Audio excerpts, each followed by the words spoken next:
This is my quadcopter. I originally bought all the parts to make a tricopter, and I wasn't very experienced, so that didn't work out. So, in my frustration, I broke apart this ESC. It still works to a point, but there's something interfering with the rotation of the main gears. So, to make this back into the tricopter that I made it to be, I need to fix this. In this video, I'll try to do that.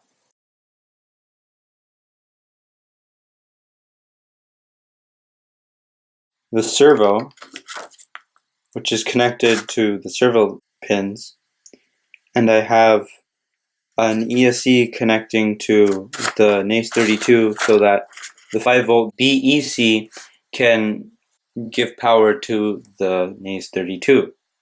So I have all of this connected to my laptop.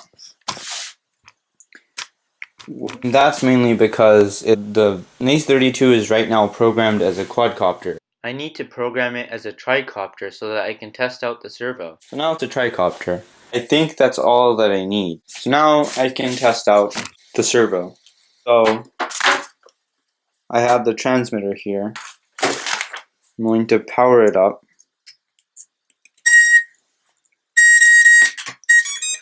And I'm going to use this. And so this is the servo now. It's fidgeting. I don't know if you can hear it.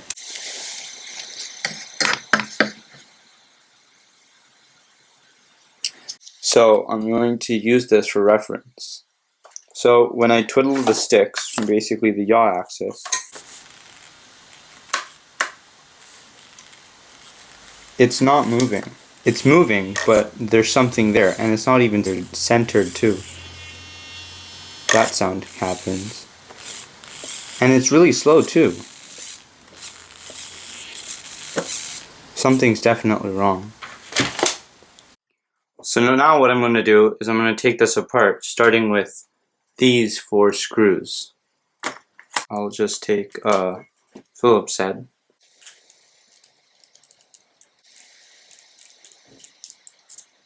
One.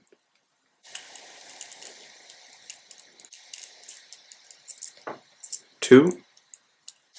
3. 4. So let's see what's inside this. Immediately, when I open this, a bunch of glue comes out, and that came out. Keep that for later. That's the inside, that's the main motor. That's the main motor, which spins all the gears, and all these gears are out of place. That's my own problem, but now I have to put all these gears in order so that it can work like it used to.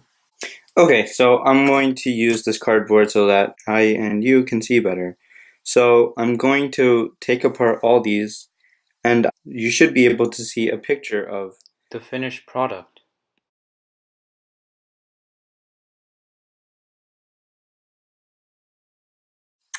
Okay, so I guess those are all the gears that came out. So this is already in order, so that's good. Then there are that tiny one over there. This is going to be hard.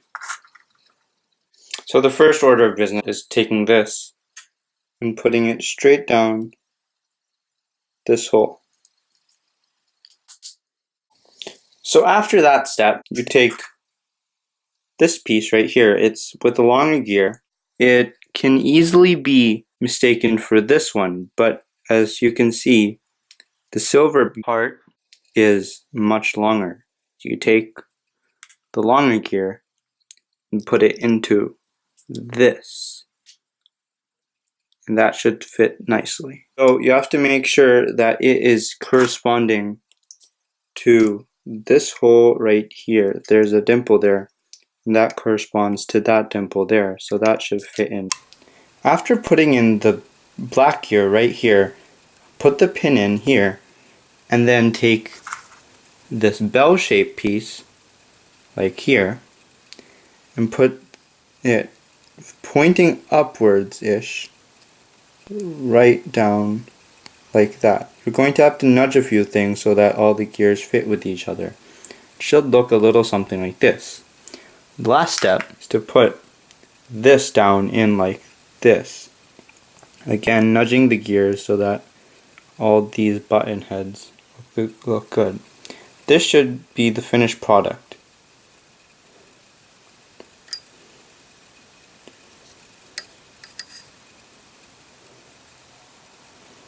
Last step is to put the cover back on, and then the bottom cover back on. Doesn't matter which way this one goes in. And then screw in the 4 screws. It should work now. After you've done all this, it should look like a servo.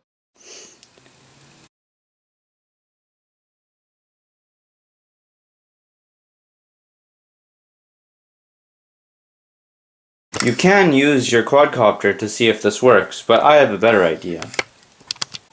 This is a servo tester. It takes power from a 5-volt input, and it can be used to test this servo. What I'm going to do is take any ESC wire from my quadcopter and plug in the battery. If you didn't know, yellow means signal, red means positive, and brown means negative. Zoom in so it can be easily seen. So, corresponding to this, signal, positive, negative. So what you do is take the yellow side up, push it into the pins. It should start flashing like this. It says 800, but when I start turning the knob, the values change. This is corresponding to the values of the servo, 800 being the least and 1200 being the most. So I'm going to take my servo and connect it into the one which it says 1, which is right next to the power lead. So signal side up again.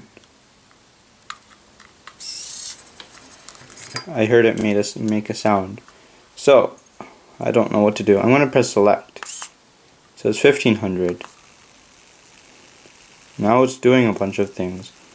That's 800 and then back to 2200. Oh, so 1500 is the middle. So that's 2200. So 2200 plus 800 divided by 2 is 1500. So I'm going to put it at approximately 1500. Or I'll just have it do it for me. So now it's at 1500. So that means that my servo is centered up, and now I can use it for my quadcopter. So I'm going to unplug everything, including the battery. And now I think I'm done. So I have the tough tote motor here. I'm going to make this as center as I can and push it in.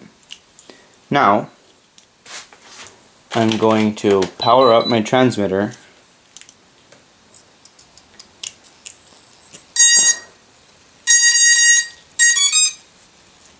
and also power up my quadcopter. Now when I should move the sticks, now it's much more easily moving to the different sides of the thing. So in flight, I should be able to switch directions really easily. Thank you for watching my video.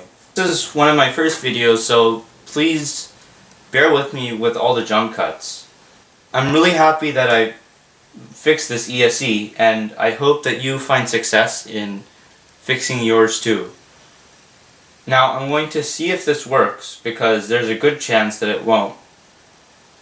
I'll try to follow up with the follow-up video and tell you guys how successful I was with this repair.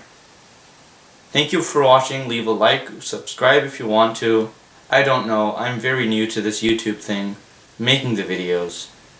I hope to see you later. Bye.